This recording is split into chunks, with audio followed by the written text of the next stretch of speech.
ยืนขึ้นไอ้ยาไปเล่น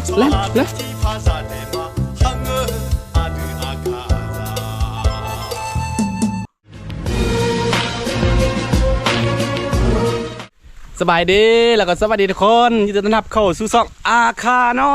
ยเนาะวันนี้เราสิเข้าป่าไปล่าสัตว์กันเนาะคือสิไปเอานกเอาหนูได้หนึ่งก่อนสิพาเจ้าสวนไปล่าเนาะไปสวนไปเดี๋ยวสิได้เป็นอย่างวันนี้รุ่นกันเพราะว่าภรรยาเพิ่นอยากกินนกเนาะคือบ่ว่ากันเด้อปกติค่อยเป็นคนที่บ่เห็นแบบว่า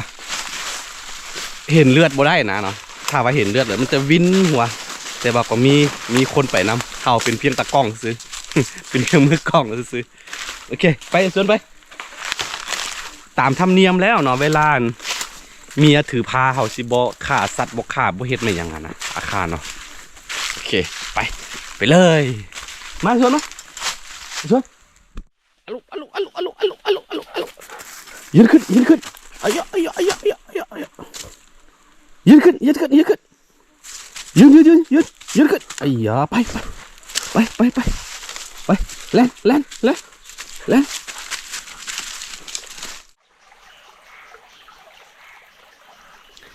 คือตอนนี้เราสิเดินตามน้ำไปแล้วก็สิไปตามหาดอกไม้แดงสักนิดหนึ่งที่มีหนามนะเพราะมันดอกนิ้วเลย มันจะมีสักนิดหนึ่งเนาะกำลังบานแล้วก็มีโดนนกมากินมาดมเกสรมัน เอาสิขึ้นไปเรื่อยๆพี่น้อง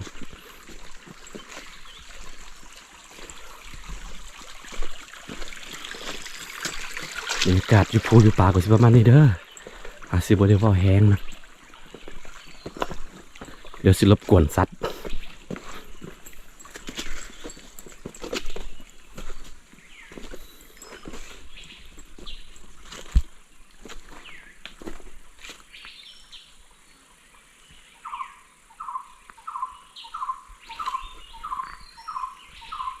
เป็นยินน่ะนกพลดก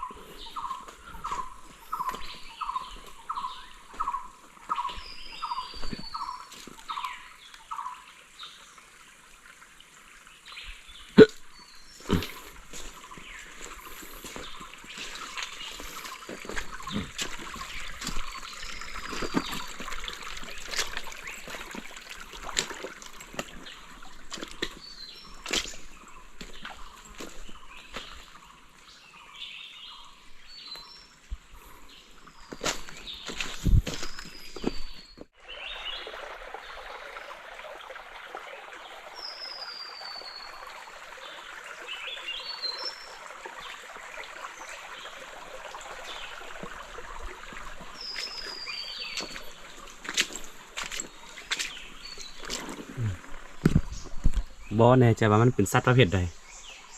เห็นบ่เห็นขี้บ่อาจจะเป็นตัวนาคน้ำนะนาคน้ำมันมักจกกินปูกินปลายามกลางคืน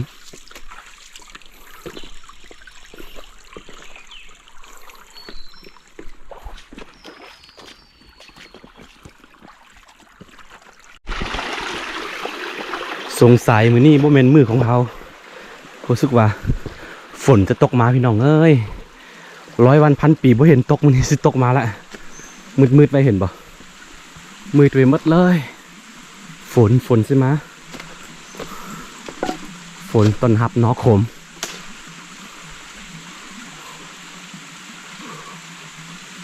ได้มาแล้วเดี๋ยวสิลองขึ้นไปทางที่เราเข้าขึ้นไปเนี่ยเราจะได้ผ่านตาดเนาะ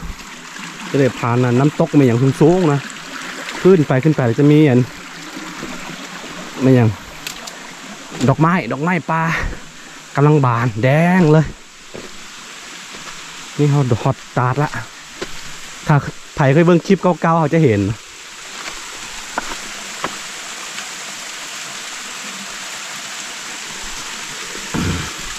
เราต้องขึ้นไปเทิงตาด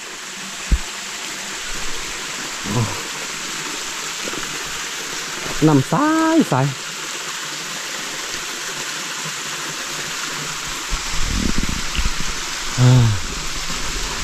น หวังว่ามันสิบ่ตกเนาะจนกว่าเฮาสิขับมาฮอด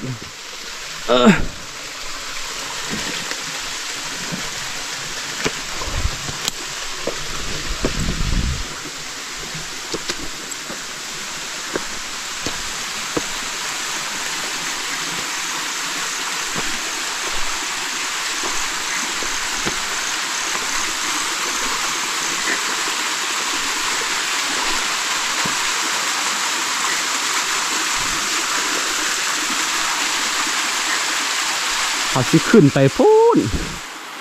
ขึ้นข้ามไม่ไปข้ามน้ำตกไม่ไปทางขึ้นบ่แน่ใจหาก่อน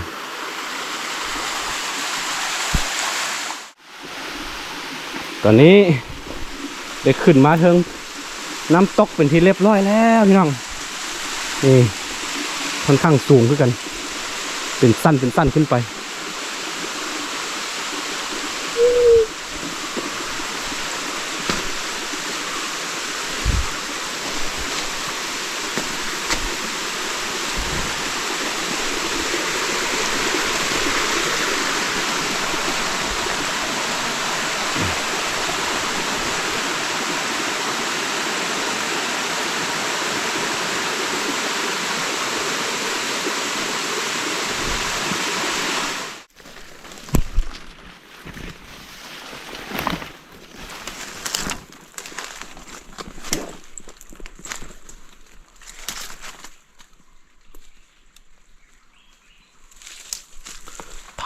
เจอแล้วเจอแล้ว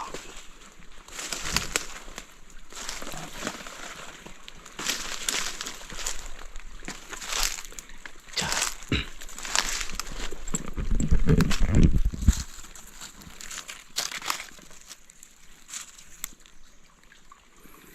พวกนกพวกกระรอกมันจะมากินเกสรของมันตัวนี้เนาะมันจะมีรสชาติหวาน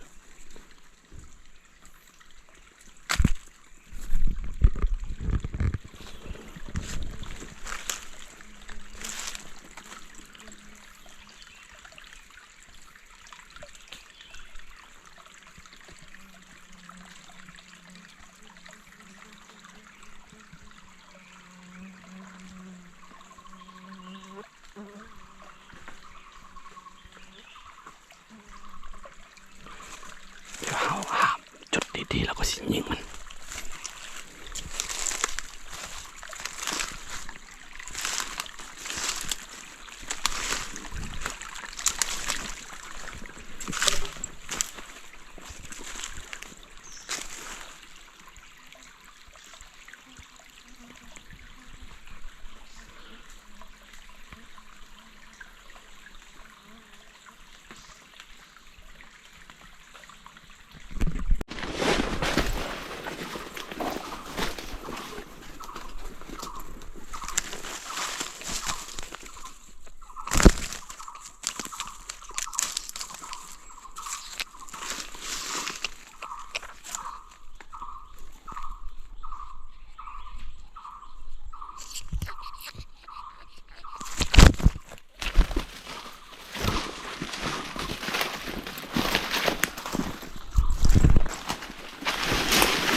นกแซว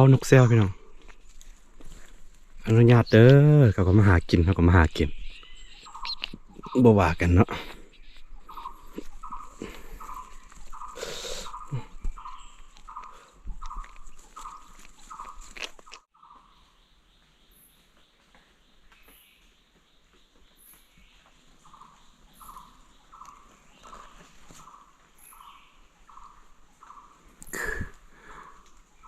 ต้นนั้นก็แม่นแต่ว่าค่อนข้างสูงเนาะมีอันตัวกระรอกตัวนกยังกินต้นนั้นแต่ว่าค่อน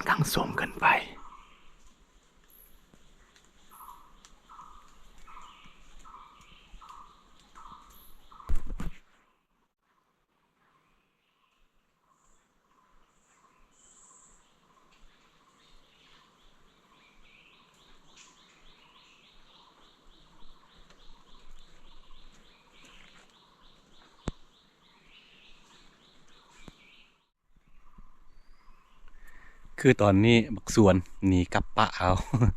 อยู่คนเดียวเลย มันหนีกลับเนาะมาบอกเลยบรรยากาศทุกคนเอ้ยเนาะอยู่ป่าได้ยินแต่เสียงนกเสียงหนู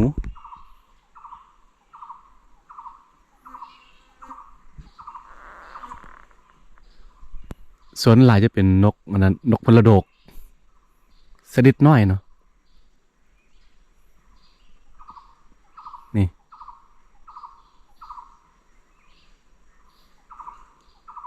ตอนนี้ประมาณ4 โมงกว่าแล้ว4 โมงแรง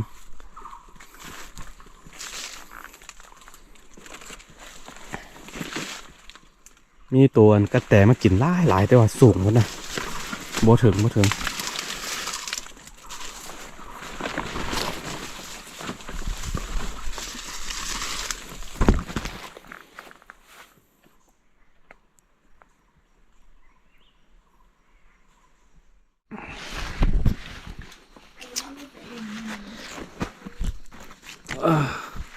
บักหาหัวนี่กลับมากับบ่บอกมันลักกลับมาลงหน้าสัตว์เอ้ย ตอนนี้เขากลับมาฮอดสวนแล้วเด้อนี่เอาซีมกกินแต่ฮะผักกูดเอาไว้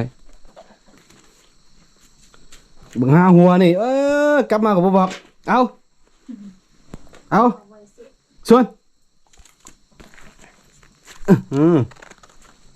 เฮ็ดหยัง สิย่างสิ้น อ๋อย่างสิ้น แดดบ่ออกนี่ โอเคประมาณนี้แหละทุกคนเอ้ยอยู่ภูอยู่ป่า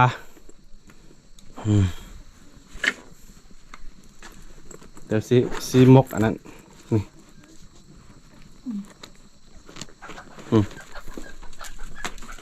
โอ้ย